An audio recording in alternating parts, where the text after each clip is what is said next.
আসসালামু আলাইকুম everyone, welcome to video tutorial corner. আজকে আমি আপনাদেরকে দেখাবো যে কিভাবে এই ধরনের 3D টেক্সট ইফেক্ট ডিজাইন করতে হয়। প্লাস সবচেয়ে বড় অ্যাডভান্টেজ হচ্ছে যে এটা হচ্ছে এডিটেবল। লাইক আমরা এই টেক্সটটা এডিটেবল, যে কোনো ধরনের এইটাই এডিট করে আমরা যে কোনো ধরনের লেখালেখি আমরা করতে পারবো এই ডিজাইন ফরম্যাটে। ওকে, এই ডিজাইনটা দেখলে মনে হচ্ছে যে একটা কিছু আছে এবং তার চারপাশে রেলিং দেওয়া, রাইট? এই সাইড, এই কর্নারগুলো, লাইক এই কর্নারগুলো হচ্ছে রেলিং দেওয়া মনে হচ্ছে, এবং মাঝখানে হচ্ছে একটা চৌবাচ্চার মতো। ওকে, তো আমরা এই জিনিসটা কিভাবে টেক্সট ইফেক্টটা দিতে হয়, ডিজাইন করতে হয়, সেটা আমরা দেখব। তো আমি 3000 পিক্সেল বাই 2000 পিক্সেল রাখতেছি, এবং কালার, ব্যাকগ্রাউন্ড কালার এটাই আমি নিচ্ছি। এটা সাইজ আমি করে দিই, হোয়াইট হচ্ছে 3000। তো আমার এটা হচ্ছে ব্যাকগ্রাউন্ড। এখন আমি টেক্সটটা লিখবো, যা লিখতে চাই আর কি। হ্যালোই লিখতেছি, হ্যালো লিখলাম। ওকে, ফন্ট ইউজ করব বিবাস। ওকে, মাঝে নিয়ে আসলাম। এখন এটার ফিল কালারটা আমি অফ করে দিব। অফ করে আমি অ্যাপিয়ারেন্সে চলে যাব। অ্যাপিয়ারেন্স, এখানে ক্লিক করব। যাদের অ্যাপিয়ারেন্স ডান্স মানে এখানে নাই, তারা উইন্ডোতে গেলে অ্যাপিয়ারেন্সে ক্লিক করলে অ্যাপিয়ারেন্স চলে আসবে, এই বক্সটা চলে আসবে। ওকে, এখন আমি অবশ্যই এই ফন্ট মানে এই টেক্সটটা সিলেক্ট করা অবস্থা থাকতে হবে। দেন আমি হচ্ছে এইখানে গিয়ে, এখানে আছে হচ্ছে অ্যাড নিউ স্ট্রোক, আর এখানে আছে অ্যাড নিউ ফিল। তো আমি অ্যাড নিউ স্ট্রোক দুইটা নিব, তবে দুইটা অ্যাড করে ফেললাম অলরেডি। ওকে, এখন প্রথম স্ট্রোকে যেটা করব, আমি সাদা দিব, সাদা কালার, হোয়াইট কালার, এবং এটার স্ট্রোক রাখবো হচ্ছে 10 পিক্সেল রাখবো। ওকে, এটা যেমন আছে তেমন থাকবে। ওকে, আমি সেকেন্ড স্ট্রোকটা ক্লিক করব। এখানে আমি কালারটা চুজ করব একটু ডার্ক, একটু গ্রেইশ, এবং এটাও 10 পিক্সেল করব, 10 পিক্সেল। এবং এখন যেটা করতে হবে, সেকেন্ড স্ট্রোকটায় আমি এই এফেক্টস লেখা জায়গাটা ক্লিক করব, অ্যাড নিউ ইফেক্ট। এখানে ক্লিক করলে আমরা নতুন নতুন ইফেক্ট ইউজ করতে পারবো। এখানে অনেক ধরনের আছে। আমরা আপাতত এই ভিডিওর জন্য যেটা করতেছি সেটা হচ্ছে distort and transform. Distort and ট্রান্সফর্মে ক্লিক করলে আবার অনেক ধরনের অপশন পাবেন। এখান থেকে আমরা ট্রান্সফর্মে ক্লিক করব। ক্লিক করার পরে আমরা যেটা করব সেটা হচ্ছে আমরা পিছনের যে স্ট্রোকটা আছে এটা একটু একটু রাইট সাইডে নিয়ে আসব। সেটা মুভ করতে হলে আমার এখানে মুভ আছে, মুভ হরিজন্টালি 1 পিক্সেল আর ভার্টিক্যালি 1 পিক্সেল। আর বাকি কোনো কিছুতে ক্লিক করব না। কপিস দিব হচ্ছে 30। প্রিভিউ চলে আসছে। ওকে,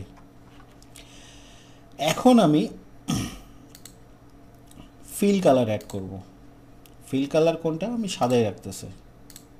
ওকে, আমাদের কিন্তু ডিজাইনটা অলরেডি হয়ে গেছে। তো এই ডিজাইনটাকে আরেকটু রিয়েলিস্টিক করার জন্য আমি যেটা করব সেটা হচ্ছে আরেকটা স্ট্রোক ইউজ করব, যেটা আমার ব্যাক মানে একদম পিছনে ইউজ করব এই এই এই ডিজাইনটার, এবং ওটাকে আমি হচ্ছে শ্যাডো হিসেবে ইউজ করব। সো স্ট্রোকটা দিলাম, এই স্ট্রোকটা একদম নিচে নিয়ে আসবো, যেহেতু এটা একদম নিচেই থাকবে শ্যাডো হিসেবে। এটার কালার আমি এইটা দিলাম, 10 পিটি থাকলো পিক্সেল স্ট্রোকটা। এবং আমি ওই আগের স্ট্রোকগুলোর মতো অ্যাড নিউ ইফেক্টে ক্লিক করব, অ্যান্ড ডিস্টর্ট ট্রান্সফর্ম ট্রান্সফর্মে ক্লিক করব। এখানে 1 পিক্সেল 50 কপিস। প্রিভিউ, সরি ভুল হয়েছে, আমি টেক্সটটা সিলেক্ট করি নাই, টেক্সটটা সিলেক্ট করা থাকতে হবে। এখন আবারও আমি এখন স্ট্রোক নিলাম, স্ট্রোক নিয়ে অরেঞ্জ নিলাম, 10 পিটি থাকলো। দেন আমি গেলাম অ্যাড নিউ ইফেক্টে, ডিস্টর্ট ট্রান্সফর্মে ক্লিক করে 1 পিক্সেল মুভ করলো, এবং 50 কপিজ করে দিলাম। 50 কপিজ বেশি মনে হচ্ছে, আমি হচ্ছে 40 করে দিচ্ছি, দেখি কী অবস্থা। Okay, 40 not bad, 40 will work, 45, হ্যাঁ ঠিক আছে 45। আমি আমার এটাকে আরও করার জন্য, রিয়েলিস্টিক করার জন্য যদি আমার কালার চেঞ্জ করতে হয় আমি করতে পারি না, ওটাই ঠিক আছে।